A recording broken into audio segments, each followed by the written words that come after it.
ایک حدیث قدسی میں آتا ہے، اللہ فرماتا ہے کہ اے میرے بندو، اگر تم سب کے سب اولین سے لے کے آخرین تک، اور انسانوں بھی اور جنوں میں بھی، سب کے سب مجھ پر ایمان لے آئیں اور بڑے متقی ہو جائیں، اس سے میری سلطنت میں کوئی اضافہ نہیں ہوگا۔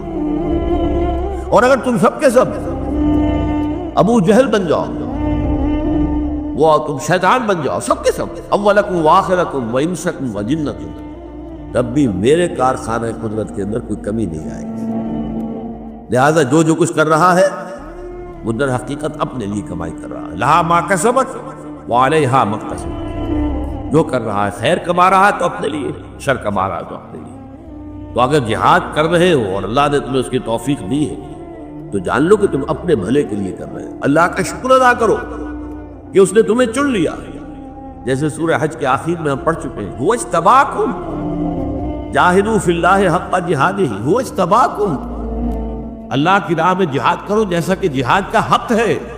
دیکھو اپنے نصیب پر فخر کرو کہ اس نے تمہیں چن لیا ہے، پسند کر لیا ہے اس کام کا۔